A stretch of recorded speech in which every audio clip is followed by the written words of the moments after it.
Let there be peace. Let there be peace. Let there be love.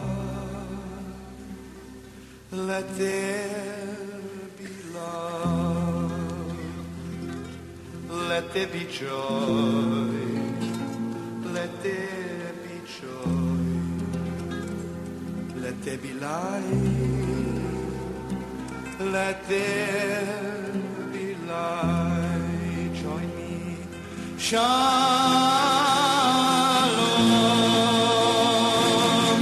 Shalom. Shalom. Shalom.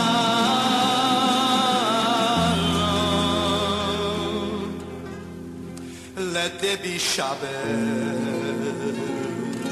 Let there be Shabbos, Heilige Shabbos.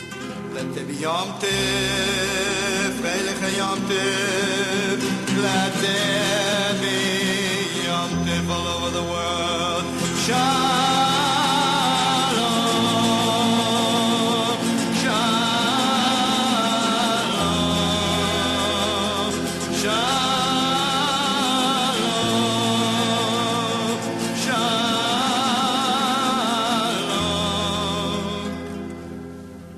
Just one more tear, just one more prayer, just one more song, just one more dance, just one more sunset,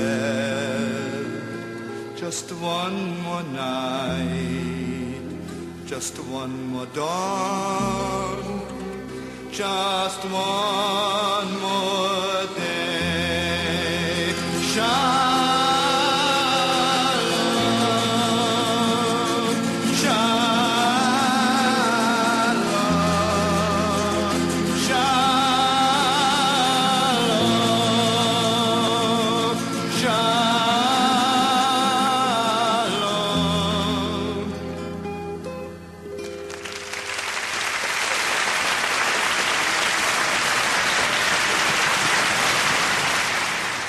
Shlomo Carlebach, let there be peace. Welcome once again to the Radical Imagination. I'm your host, Jim Vrettos. I'm a sociologist who's taught at John Jay College and Yeshiva University here in New York. On April 7th of this year, I was blessed to be among the hundreds who celebrated a new Interfaith Freedom Seder plus 50 in a Philadelphia mosque. That mosque had been a church before it became a mosque, and a synagogue before it became a church. The Seder was a first in history. Now, for those in our television audience, Jewish or non-Jewish, who are unfamiliar with the tradition, the Passover narrative and practice is a passionate commitment to freedom and justice, begun in ancient Israel. For 3,000 years, the ancient Israelites and their Jewish descendants have each year in the spring remembered and renewed a timeless liberation movement through the Passover Seder, a sacred ritual meal framed by the telling of the story of the ancient liberation of the children of Israel from slavery to Pharaoh in Egypt.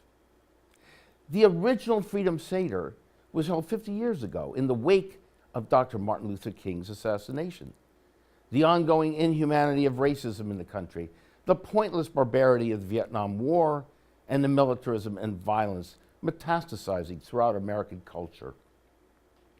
The Seder consisted mainly of a group of Jewish, black, and white Christian activists, and was held in the basement of an African-American church in Washington on April 4th, 1969, a year after King's assassination. As riots erupted after the assassination, curfews were established and nearly 14,000 federal troops were dispatched to quell the unrest. The Jewish exodus from Egypt was adapted in the Seder to echo the civil rights movement of the time. Links between ancient slavery, resisting bondage, the abolitionist movement, King's use of nonviolence, and the turmoil fueled by the racism and militarism of the 60s were drawn and intertwined. A new text, or Haggadah, was created and written to detail the links of the biblical Exodus alongside the history of U.S. racism and slavery. Now, many Jewish establishment leaders initially disapproved of this first Freedom Seder. Through the centuries, the Passover Seder traditionally celebrated only moments of Jewish liberation.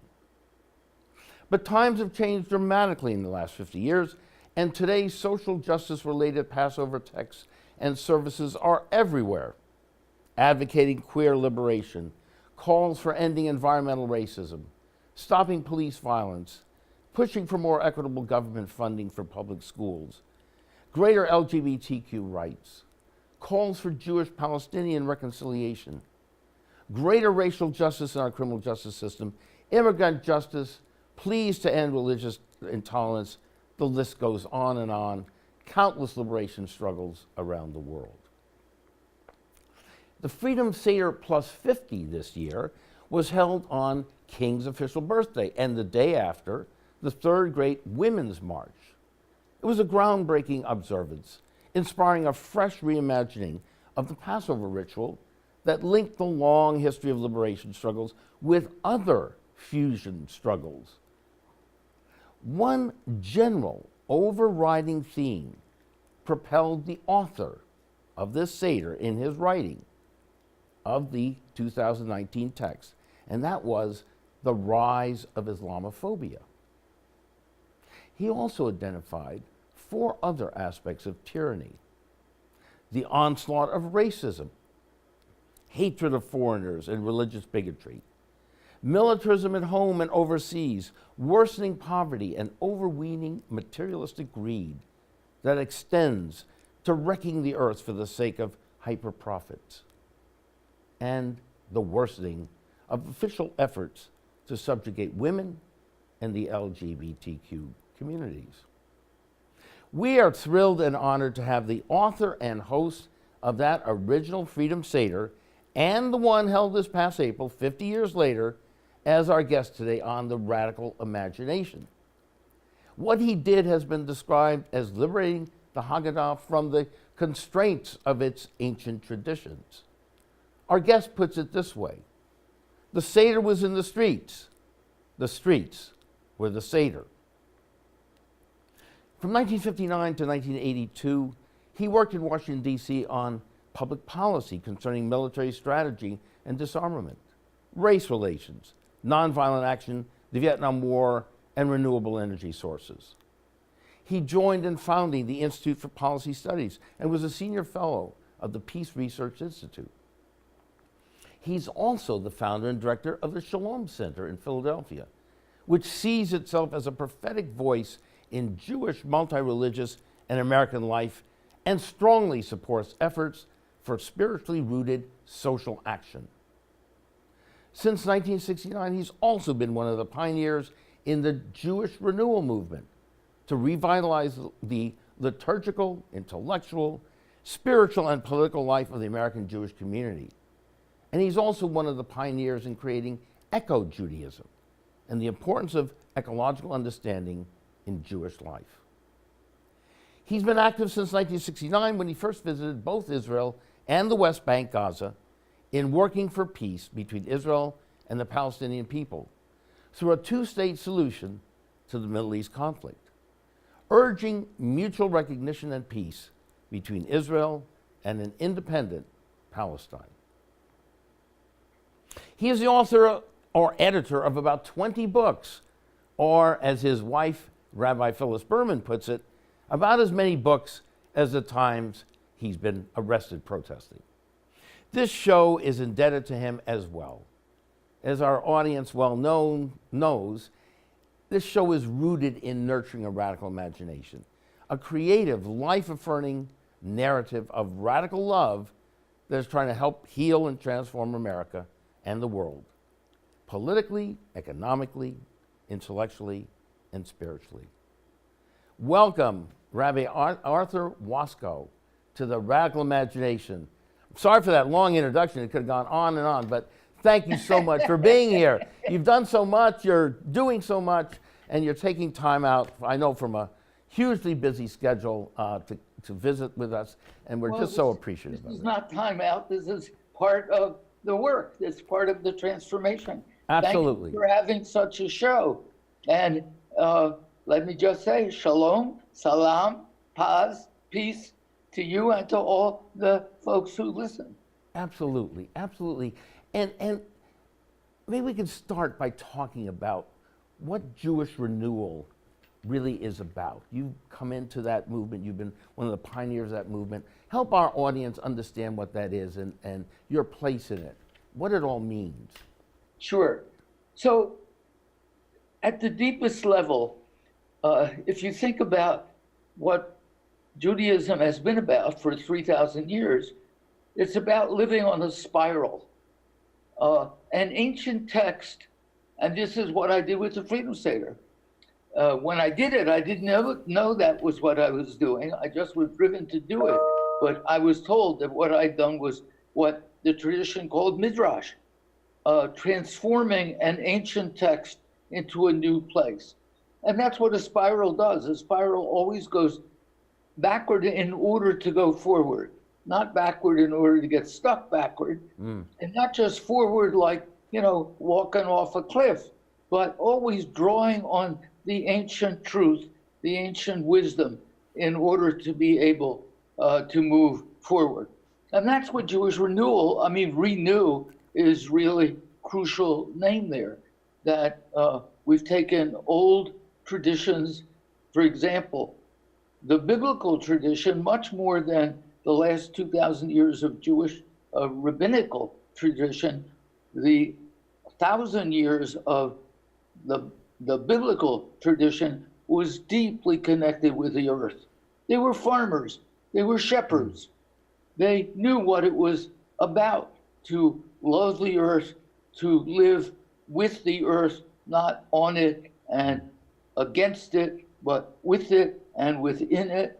And they taught themselves how to do that in such a way that their own society and all the other living beings and life forms around them could continue to live in abundance. Well, that's the lesson we need now, because at least the last 150 years, maybe a little bit more, the human race has forgotten, or I shouldn't say the human race, lead some powerful institutions of the human race, what we call the corporate carbon pharaohs, who bring disaster on human beings and plagues on the earth at the same time, just like the original story of the original Pharaoh.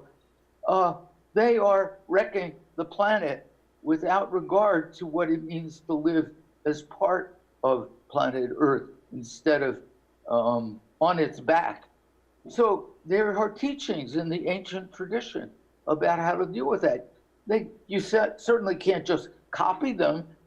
They were written for a tiny sliver of land on the Eastern Mediterranean. We're now facing the issue of the survival of the web of life of the entire round planet. Rabbi, would one of the examples be to let land lie fallow? Well, that was certainly one of the key things they proposed was that every 7th year, the whole land would lie fallow. It would get to rest. Whatever grew totally freely, they could eat in that 7th year, but an organized agriculture, it wouldn't do. And the Torah, I really love it. There's the voice of what I call the Harvard MBA that the Torah opens up to. It says, some of you will say, what are we going to eat? If 7th year we can't. And the Torah says, just cool it. If you will have the wisdom to let the earth rest every 7th year. The earth will take care of you. Yes, it will be even more. The blessing of food will be even more abundant. And when I ask people, when I speak, so what do you think that teaching meant? Most of them start out saying, well, that's faith. And then I say, so do you think there's any tinge of science? And they think about it and they say, well, I guess it's true. farmers know that you do have to let the land rest. Right. You can't have your sheep eat the same meadow over and over and over and over again, or the grass disappears, the sheep die, and then the shepherds die. So, Yeah. so it was practical science as well as faith. As you mentioned. So, Yeah, so and the breath of life. We were talking before the show about your concept, the breath of life. You want to bring that in as well. How does Okay, that fit sure, into the ancient teaching? So that goes to the question of who is the God that the Bible really was responding to. At the famous burning bush, when Moses hears the voice of life saying, go back and agitate for a revolution, the overthrow of Pharaoh and the liberation of your folks. He says, they're going to say, says who? Who sent you? Mm-hmm. And the voice says, and gives two major answers. One is the Hebrew for I will be who I will be. It's in the future tense. Right. The translators of the King James Version of the Bible put it in the present tense. I am what I am.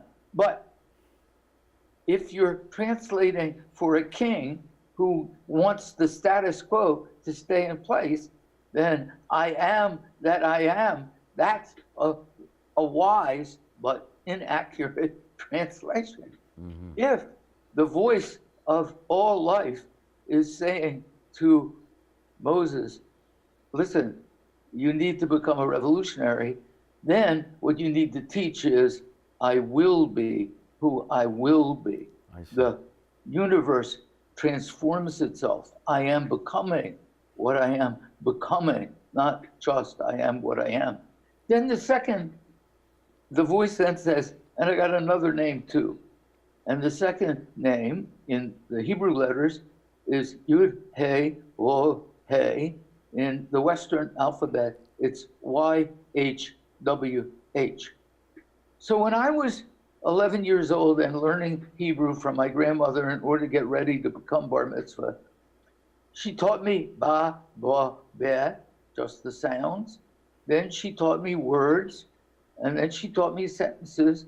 And then we came to a sentence that had this YHWH name of God in it. And she says, that's Adonai. I said, Grandma, you just taught me the letter for the D sound, and you just taught me the letter for the N sound, and they're not there. It can't be Adonai, which means Lord. She said, I know, just do it. Push. So for a long time in my life, I just did it. But there was a moment that came to me when I asked myself, what would happen if I tried pronouncing it the way it's actually written? There are no vowels. So YHWH is not Yahweh, which has two vowels in it, Ah and Eh. It's not Yehovah, which has three vowels in it. It's not. It's just YHWH. So let me pause for a second and invite all your listeners to listen to themselves for a moment. Try pronouncing YHWH with no vowels. And I'll come back in a second to say what happened for me. But it would be great for everybody to experiment.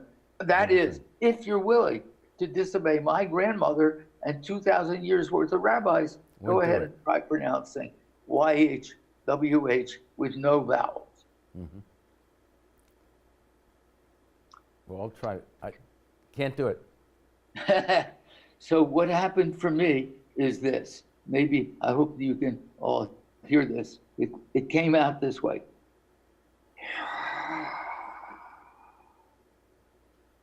A breath. Just a breath. And of course, most of us wouldn't think breathing is pronouncing. So I ended up feeling that the rule that you're not allowed to pronounce it, it's not that you can't, that you're not allowed to pronounce it. There's no way to pronounce it. All you do is breathe. So when that came to me, that the name, this most powerful, most sacred name of God was just breathing. There were several things that happened for me. The first one was, well, that makes sense. At least one of the real names of the real God shouldn't be just in Hebrew or in Egyptian or in Greek or Latin or English or Swahili or Chinese. Universal. It ought to be in all of them. Right. But the only sound that's in every human language is just the sound of breathing. Second thing that occurred to me, Waskow, it's not just human languages. Every life form on this planet breathes. And we don't just breathe in a little bubble on our own. Human beings and all the other animals breathe in what the trees and the grasses breathe out, right? We breathe in CO2 that they breathe out. And then we breathe in the oxygen that they breathe out. And then we breathe out the CO2 and they breathe it in. And it's a whole interbreath. And that's what keeps life on the planet going, is that interbreath. The breath of life that heals us all, and that we need we need each other. Right, exactly. And the notion that the divine is a king, a lord up there, and us poor schleppers down here. I don't think it was ever true, but it's certainly not true now, when human beings have all kinds of powers, as we're realizing, to transform the world, to destroy the world, to destroy life on the planet. And the teaching is pay attention to the interbreath. And that's, I think, what Moses took back with him, and Moses and Aaron and Miriam confronting Pharaoh. When a plague came, Pharaoh thought, first he was scared. Oh, wow, undrinkable water. Wow, that's really scary. Locusts swarming over everything. Wow, that's really scary. But when it ended, he thought, to quote a recent Secretary of Defense in the United States, oh, stuff happens. It's like an accident.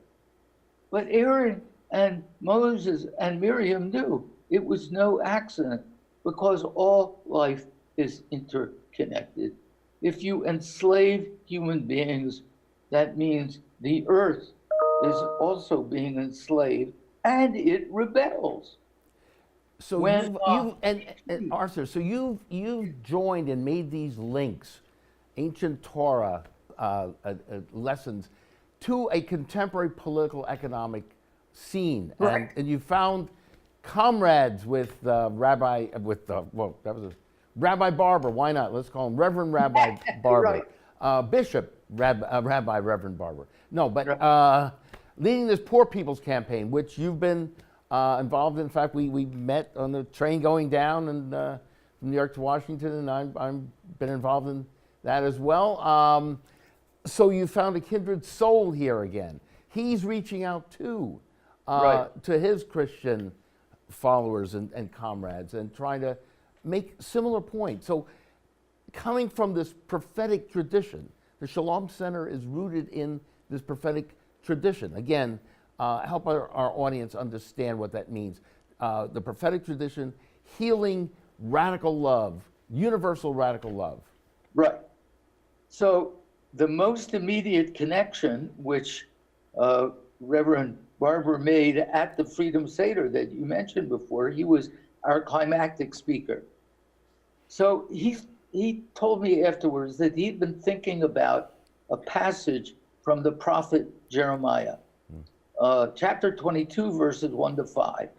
In that passage, Jeremiah says, the king of that time, the king is really corrupt, and we must go to the royal palace. To the palace. Tell him, either you change your ways, in which case you and your descendants will rule decently and lovingly, because that's what God demands. Or if you won't change your ways, this royal palace will itself become a pile of rubble. So Reverend Barber told me he'd been thinking about that as what he wanted to say as the main thing when he spoke at the Freedom Seder. And then when he began speaking, he said what in Hebrew we call the Ruach HaKodesh, the Holy Spirit, came through him, and he realized, well, it's one thing to quote Jeremiah, but how about our going to the royal palace? Mm-hmm. So he called on us for faith leaders, however people define that for themselves, right. Clergy, but not only clergy, to join at the White House on June the 12th. June the 12th, right. Yes, June the 12th. Mm-hmm. Actually, we came out of the Freedom Seder, and we began talking, planning. There's a planning committee, and there's now a prophetic council, cutting across all the traditional, conventional religious communities, etc. We're going to be meeting at a church near the White House at 9 o'clock that day, and at 10:30 we're going to go wearing religious clothing. For me, that means the prayer shawl, the talit. For others, and a yarmulke. And for others, it means other garb, other religious garb. And the hope is the White House by noon. Right. Well, and the hope is that people of goodwill around the country and around the world will see this and begin to identify. The Holy Spirit, in a sense, will infuse them, this universal connection. Right. Hoping that they then would be acting and raising a level of consciousness to see how we need to work together and not against each other, and to resist a system that pits us against each other, destroying life and the world and separating families, et cetera, et cetera. Right, exactly. So that Holy Spirit, I think, was not just there at the Freedom Seder for Dr. Barber. Right. My sense was there were 400 people at that Seder. And my sense was that every one of those 400 people, not just the speakers, were lifting themselves toward being the best person that they could be. And the result of that was that what the tradition calls the Ruach HaKodesh, the Holy Spirit, came over the whole assembly, because we were all invoking, reaching. Spirit, of course, and breath are the same thing. In Hebrew and Latin, I mean, the word spiritus in Latin means breath and wind. And ruach in Hebrew is the same thing. It means breath, wind, and what we call spirit. And Greek, it's the same thing. Right. And so on. So it lifted the breathing, the interbreathing of that Seder, lifted us all. And we are hoping will lift the people who gather at the White House on June 12th. Absolutely. In peaceful, some of us probably doing civil disobedience, probably the majority of the people not doing civil disobedience, but being there as witnesses and as themselves a presence of the Holy Spirit, looking at a king who we in America don't want kings. We want leaders who are committed to the Constitution and to democracy, which is really what Jeremiah was after too. Absolutely, absolutely. Let me bring up a couple of points that you have illustrated here in your last memo from the Shalom Center concerning the Israeli-Palestinian issues and the struggles that people of goodwill on all sides here have had trying to deal with these often polarized, traumatized feelings. And you raise a number of questions that I think I'd love you to comment on. In the spirit of the Freedom Seder, How should American Jews respond to criticisms of Israeli government policy, specifically by African American and Muslim American activists and officials? How should American Jews respond to words and actions by the Trump White House that bespeak white nationalism, including anti-Semitism? How should American Jews respond to claims by Trump officials that critics of Israel are spouting anti-Semitism?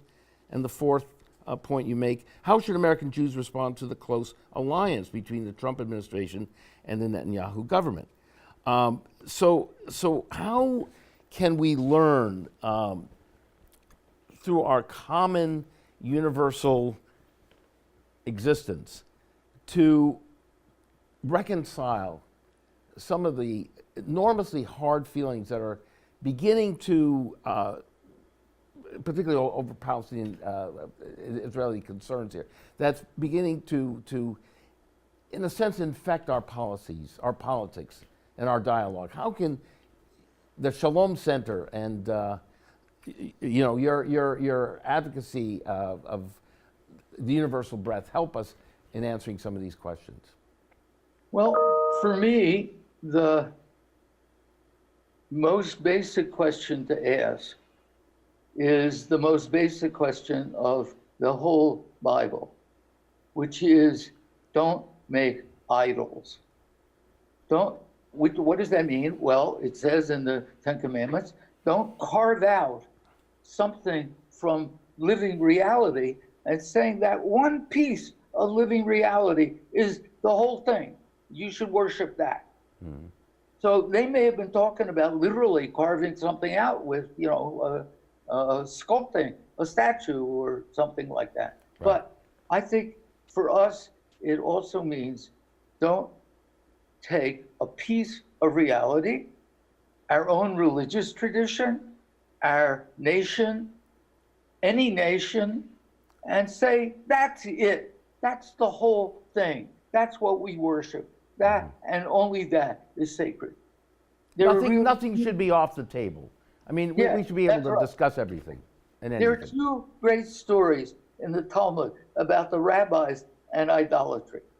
One is a story in which a Jew who is, remember, the Talmud, they're all living under the Roman Empire. A Jew comes to one of the rabbis and says, I got a problem. I just bought a wonderful house from a Roman, and it's got a wonderful, beautiful pool behind it. And at the end of the pool is the statue of a naked woman, and it's beautiful. And I am worried that it might be a statue of the Roman goddess Venus, in which case I guess it's an idol, and I have to destroy it. What do you think? The rabbi says, it depends. If the statue was built and sculpted to make the pool more beautiful, it's just a statue. It's lovely. But if the pool was built to adore and celebrate and worship the statue, then it probably is an idol. So the point is your relationship, not the thing, but your relationship with it. Then the rabbis tell a different story. They say that some of them decided to try to find the evil impulse for idolatry because they thought if they could find it, they could kill it, and then there'd be no more idolatry in the world. How wonderful. So they looked and they looked and they hunted and they hunted to try to find it. And they finally found it, hiding in the Holy of Holies, in the heart of the sacred temple. So what does that mean? I think what it means is there's a big danger that you could take what's most sacred and turn it into an idol. And I worry that people of different political views, some of them turn the state of Israel into an idol, some of them turn BDS, boycott, divest, sanction, into an idol. That is, if you don't support it, you're disgusting and terrible, and there's no way to criticize it or disagree with it. And a lot of more Jewish institutions than Jewish people in the United States at least, have been treating Israel like an idol. You're not allowed to criticize. You're not allowed, it's there and it is worshipable. Well, that's a big mistake. The Psalms say, what is an idol? It has hands but can't touch. It has a mouth but can't breathe. It has ears but can't listen. It is dead. And those who make it and those who worship it will become like it, dead. So this is clearly a terrible idea. A really sacred process, the way Abraham argued with God about what to do about Sodom and Gomorrah, saying to God, listen, suppose there are 50 decent people in the city. You're going to kill them off too, along with all the bad guys? And God says, good question. No, I won't. And there's this discussion between them till Abraham gets down to 10, and then he stops. And the tradition teaches that he stops because he felt, probably correctly, it took 10 people to be possible to transform a society. Below 10, it got hopeless. But if you had 10 people who could stick together for decency, then there was a good chance the society could change. That would be the remnant in a sense. Yeah, that's right. But a remnant that was not willing just to be a remnant, but to keep putzing, to keep prophesying, you might say. And concretely, though, Arthur, sometimes there are people who are at a place where the conversation is extremely limited. A few weeks ago, I had Rabbi Weiss of Naturi Karta on, and you probably know him or certainly know the organization, who are vehemently, militantly, non-violently anti-Zionist. Now, very, very holy, charming, wonderful, knowledgeable fellow, as you may know him personally. I don't know, but I don't. Okay. Or some things that are said in a hateful way by others. As some examples we have, which we don't necessarily need to go into any detail here now, with the women's movement, and that Jews, some Jews took in a very hard way. So how do you bring people back from those traumatized, polarized positions? You consider yourself a Zionist, for example? Depends what you mean. I support the existence of some Jewish entity. I don't support the way government behaves. Right. I support its existence. I think it's a legitimate, as long as we have nation states around the world, I think it's legitimate that Israel is one of them. But the occupation, I think, is totally illegitimate. The United States is a legitimate country, but we have done more damage to other people in the last 50 years, if you include Vietnam and Iraq, and a bunch of things in Central and South America. We've done a lot more damage than maybe any other state in the world to other people. Yeah, that's a very, very important point. So when it becomes all about Israel bashing, then you've got to sort of hold back a little bit and see what's going on there. As you were talking about the militarism of America, tell us a little about some of your earlier work on disarmament. I know we talked a little about Seymour Melman. Why isn't there a discussion, a conversation about the reconversion of the military economy? We certainly, it makes all the sense in the world. It goes back to the biblical messages that you've been telling us here. Why doesn't that happen? Why isn't that part of the discussion? Well, because the Pentagon very cleverly, I wouldn't say wisely, but cleverly, figured out how to put in just about every congressional district in the United States a place of jobs. Yeah. So then to do what Seymour Melman talked about and reconvert the military system to a civilian system means that every congressional member has to face how do I get across this precipice? I'm not just going to leap into it. How do I actually do reconversion so that people come out with jobs on the other side? We're facing that now with the whole question of the Green New Deal. And the Green New Deal is actually very smart about it. I don't know how many of them learned from or with, not with, but learned from Melman and his writings. But they have built in that you can't reconvert to a renewable energy economy without also meeting the true, deep, honorable, decent needs of the people who are now coal miners and desperate as they see the coal mines disappearing, not because anybody's forbidding them, but because it can't compete with sunlight and with wind for energy production, and that those jobs are going, and they need to have reconversion, transformation, transition. There has to be a just transition. So one of the things I love about the Green New Deal proposals is that they're built in there. They understood that green doesn't just mean leaping from one economy or one society to another one without having bridges across the chasm between the two kinds of economy. You have to have those bridges, and they're building it in. And in fact, that means there would be jobs. So, you know, there were two different elements taking up. The military thing is only a part, I think, of this, what we now know, broader business about saving the planet from utter disaster. There are two opponents as things stand right now.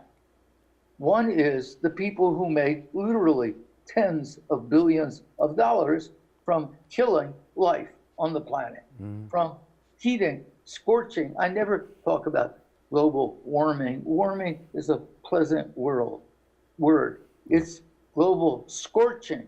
It's global burning that we're dealing with, not global warming. So there are people who are making tens of billions of dollars off doing that, and they don't want to stop. Right. And when Exxon learned in the mid-'70s already, God, we've wasted almost 50 years. Right. When they learned that was true, they lied about it. Yeah, instead of saying, okay, we're going to need to change our whole business structure, and we will do it step by step. We will change it. Instead of saying that, they went publicly lying and hiring people to lie, and we lost an entire generation in dealing with this question because they convinced so many people by buying liars. So, so where was I? So, the reconversion, the conversion of the economy along more humane, moral, universal principles.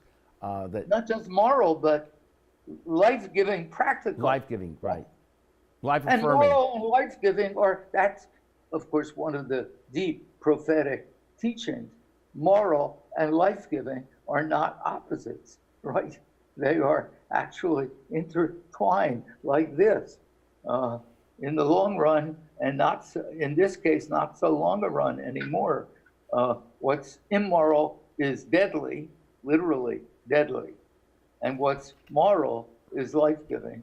And we are late to learning that lesson and beginning. So I said there were two different oppositions.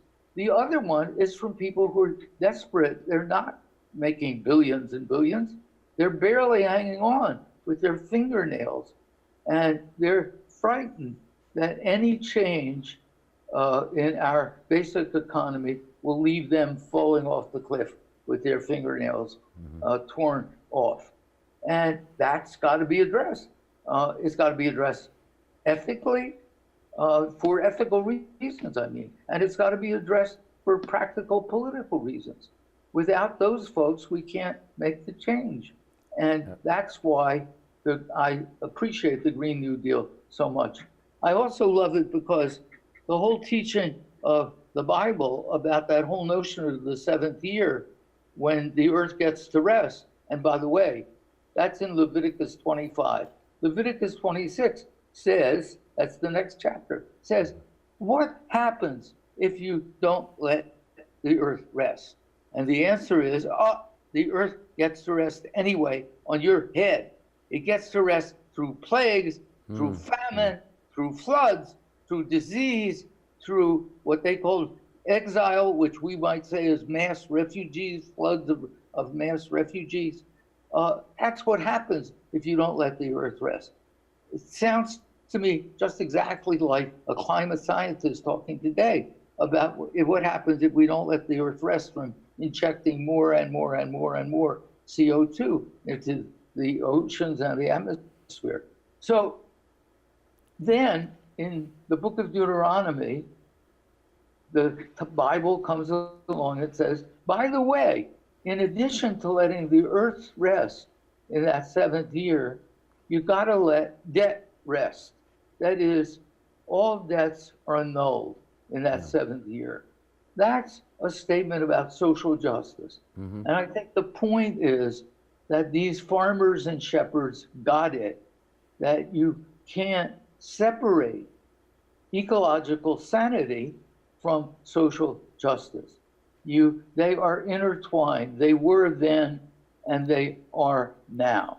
Absolutely. And what I love about the Green New Deal is it gets it, that you can't be only ecologically sane and ignore social justice, and you can't be just committed to social justice and let the ecosystem collapse. Absolutely. And Arthur, so as you look back 50, 60 years, we both in the sense of we're through some of the struggles, many struggles of the 60s. Are you more confident that the younger progressives today are getting some of the things that perhaps our generation didn't get? Well, I think they are, and I think they are also drawing on what we did get. I did a webinar last night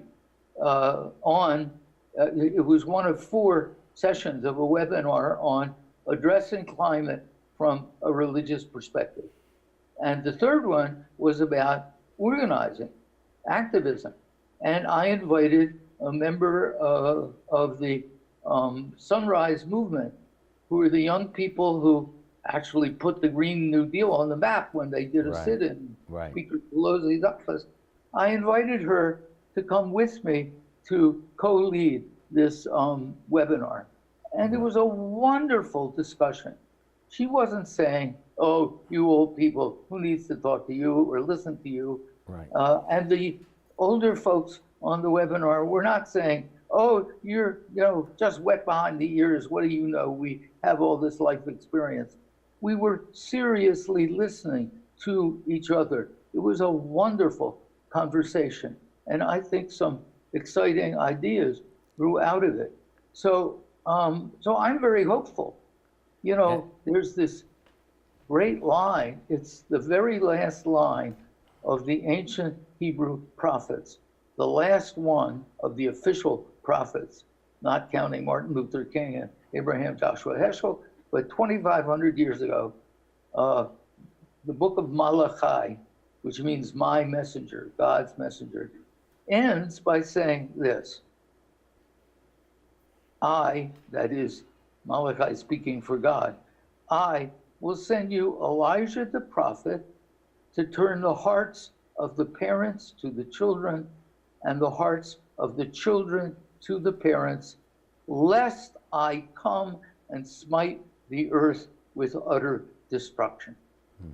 So this is already a call for young folk and old folk to listen to each other, to pay attention to each other, the life experience that some of us have accumulated, and the passion of the Sunrise people who say, look, for you, most of you, they said this to Senator Feinstein and to Pelosi, you're going to be dead by the time the whole system collapses.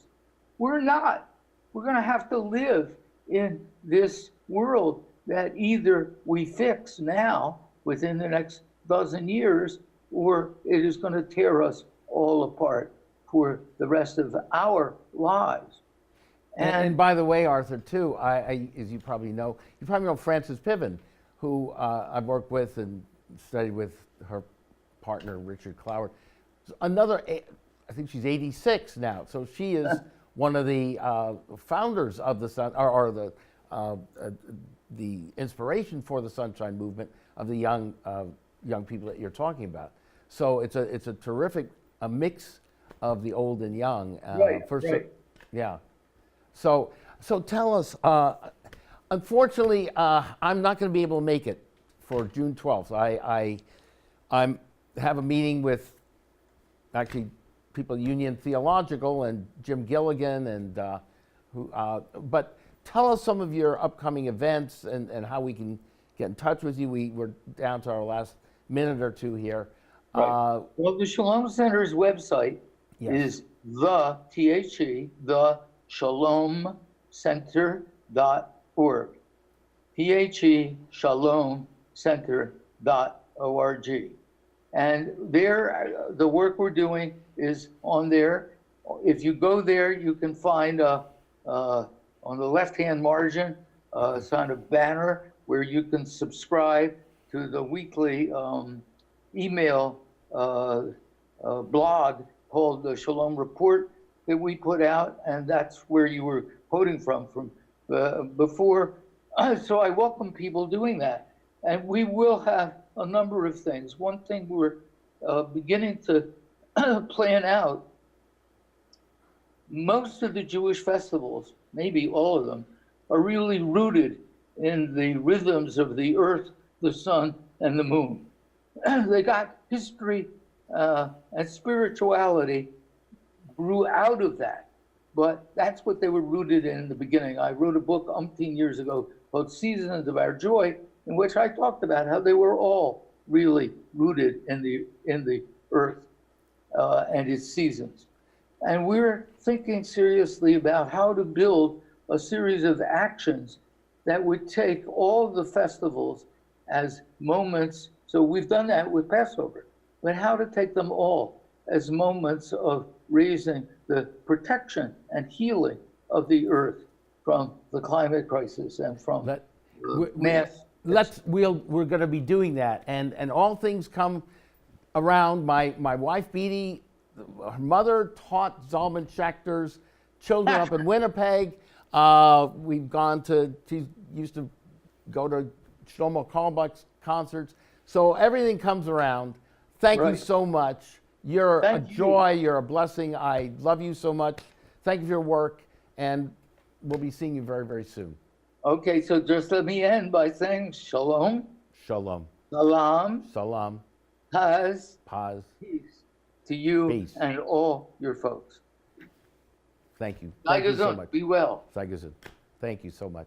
Thank you all so very, very much for watching this very, very special show. Very, very special human being, Rabbi Waskow from the Shalom Center. This is Jim Vrettos. We'll see you again next week on The Radical Imagination. Here's Bob Marley, One Love.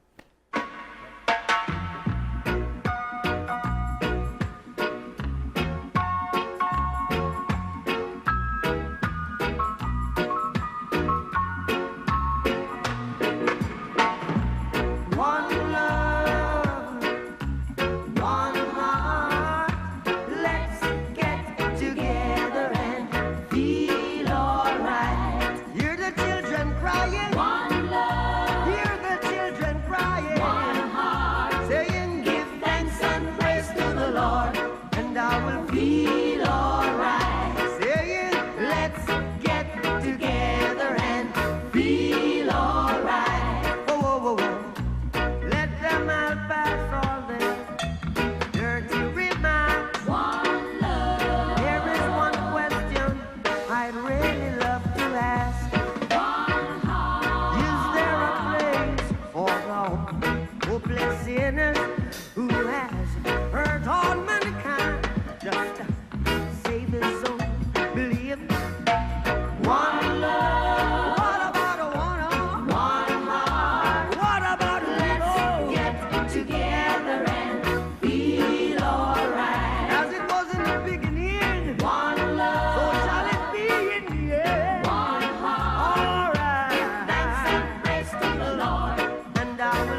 Christ is holy, I'm a Gideon. One love. So when the man comes, there will be no doom. One soul. Have pity on those whose chances grow thin. There ain't no hiding place from the Father